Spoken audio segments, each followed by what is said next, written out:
அதில் ஒரு நடிகருடைய படம் மட்டுமே வந்து 900 கோடி தாண்டி கான்ட்ரிபியூட் விஜய் சார். பாருங்க, அவரோட 2 படம் வந்ததுடைய தான் 900 கோடி கான்ட்ரிபியூஷன் அவர்கிட்ட இருந்து மட்டும் வந்திருக்கு. வணக்கம் நண்பா, இந்த ஒரு வீடியோ கிளிப் பார்த்துருப்பீங்க.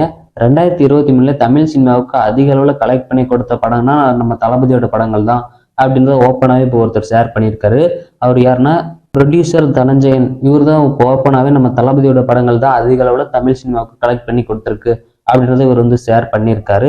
இது மட்டும் இல்லாமல் இந்த இன்டர்வியூல நம்ம தளபதியோட படங்கள் தான் 900 கோடி வந்து கலெக்ட் பண்ணி கொடுத்துருக்கு அப்படின்றதையும் அந்த ஒரு கலெக்ஷன்லாம் சொல்லியிருக்காரு. வாரிசு படம் 300 கோடி கலெக்ட் பண்ணிருந்துச்சு. அதே மாதிரி இப்போ லியோ படம் பார்த்தீங்கன்னா 600 கோடி கலெக்ட் பண்ணியிருக்கு.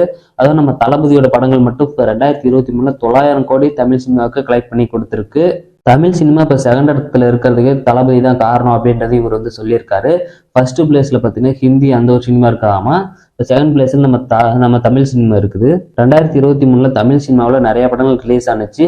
அவங்களோட பேர்லாம் வரல. இப்போ சூப்பர் ஸ்டார் அவரோட படம் ரிலீஸ் ஆனிச்சு. ஸோ துணிவு அந்த படம்லாம் ரிலீஸ் ஆனிச்சு. தலையோட படம்லாம் அதெல்லாம் பார்த்தீங்கன்னா இந்த இதில் வரல. நம்ம தளபதியோட படங்கள் தான் பார்த்தீங்கன்னா இப்போ எங்க எடுத்தாலுமே பேசிக்கிட்டு இருக்காங்க. ஸோ நம்பர் 1 அது வந்து நம்ம தளபதி தான் அப்படின்றத இவரு கூட இப்போ ப்ரூவ் பண்ணியிருக்காரு. ஸோ தளபதி ஃபேன்ஸ் நம்ம சொல்றதை பார்த்தீங்கன்னா அவங்க வந்து காது கொடுத்து கேட்க மாட்டாங்க.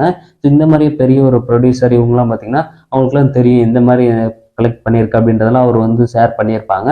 ஸோ இந்த மாதிரியாவது சில பசங்க பார்த்தீங்கன்னா கேட்டு இது மாதிரியாவது திருந்தணும். ஸோ இதுக்கு அப்புறமேல் நாங்கள் தாண்டா அதிகமாக கலெக்ட் பண்ணியிருக்கோம், எங்கள் படம் தாண்டா அதிகமாக கலெக்ட் பண்ணியிருக்கு அப்படின்ற மாதிரி சில பேர் பேசுவாங்க. ஸோ அவங்களாம் பேசிகிட்டே இருக்க வேண்டியதான். மற்றபடி வேற எதுவுமே அவங்களால செய்ய முடியாது. ஏன்னா நம்ம தளபதியோட லியோ அதாவது வாரிசு இந்த 2 படம் பார்த்தீங்கன்னா தமிழ் சினிமா இப்போதைக்கு இந்த 2023 900 கோடி வந்து கலெக்ட் பண்ணி கொடுத்துருக்குது. ஸோ நெக்ஸ்ட் இயர் நம்ம தளபதியோட 68 படம் வருது.